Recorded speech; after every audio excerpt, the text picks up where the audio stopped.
dede, seninle daha önce de konuşmuştuk. Uzun süre sünger dalgıçlığı yapmışsın.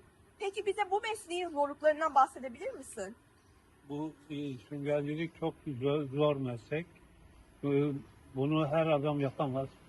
Bilinçli adamları seçerek alınır. Buna göre dalgıçı öğrenirler. Ve dalgıçı daldığı zaman süngeri öğrenir. Sünger nasıl şeydir.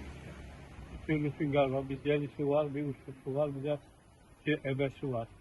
Bunları tersinden ayırabilmek için elinde bir numune götürürler. Numuneye göre birbirinde süngeri toplar.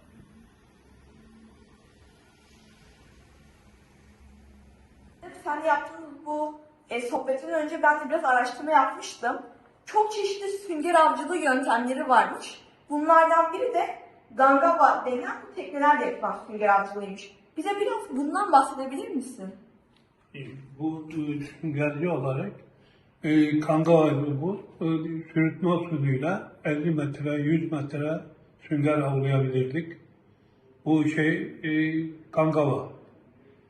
Ve rüzgarla çalışırdı, motor yok ama. Yelkenle çalışan elle, motor yok ama elle çıkarıyor. Halattı, kelli yerine halat vardı. Halatla sürütme usulüyle sünger çıkarıyor. Peki bu aparatın işlerinden biraz bahsedebilir misin? Tekerlekli bunlar. Teker dibinde yorulması için daha çok mesafe gitmesi için tekerlekli yaptık. Peki motorlar da geldikten sonra başka yerlere gittiniz mi? Mersin'e gittik. Ondan sonra Ayvalık'a gittik. Gittik. Cunda Adaları'na. Çeşme'de, Kuşadası'nda, orada çıkmıştık. Gökova'da.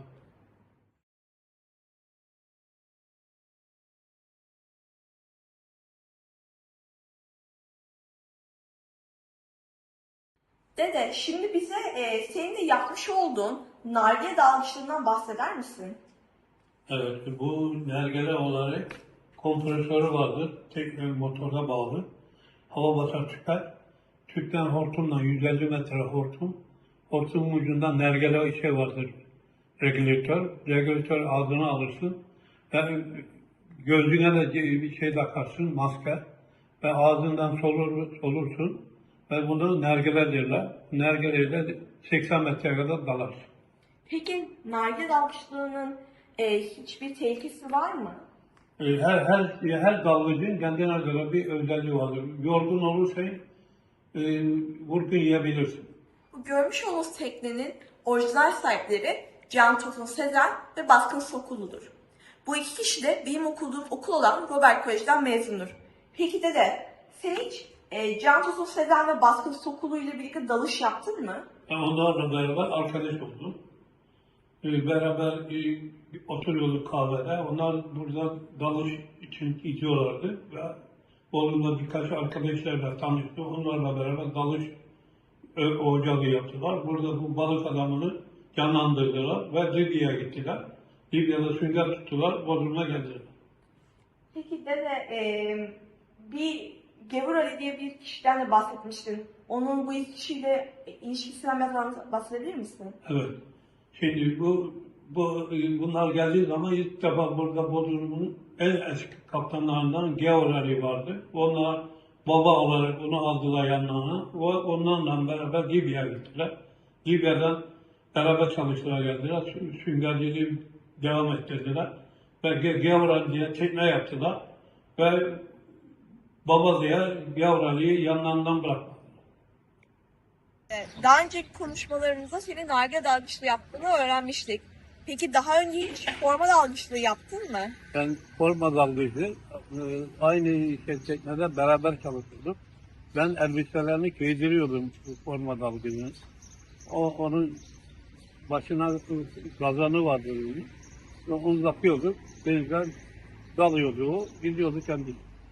Yani sen hiç kendin yapmadın. Yandan. Peki bu forma dalgıçlığının zorlukları neler? Giyinmesi zor. İkincisi dibinde zor gezer.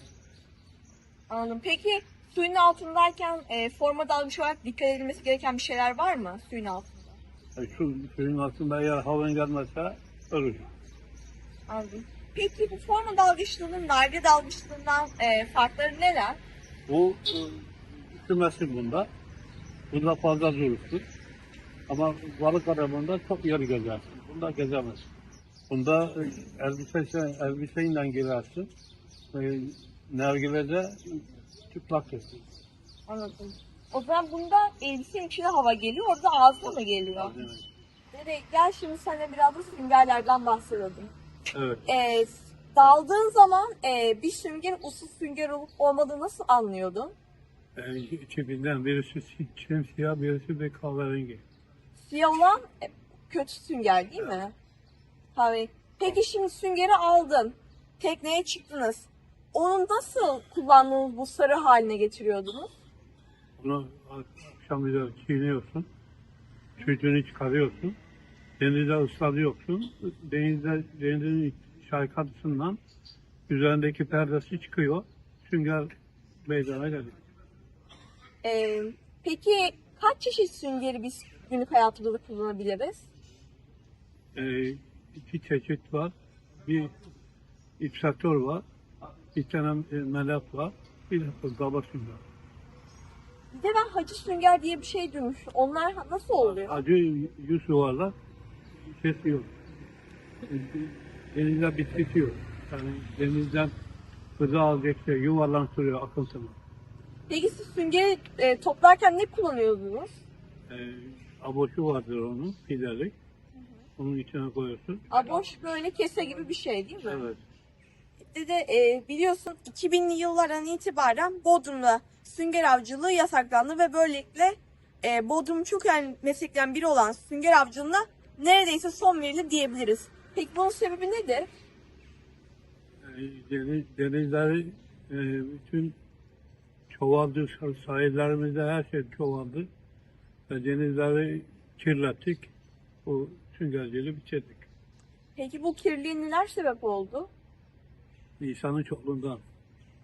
Yani bizim her türlü atıkları denize atmamız sonucu süngerlerde hastalandı değil mi? Evet. Ve bilgisizliğimizden kendi ekmeğimizi kendimiz bitirdik.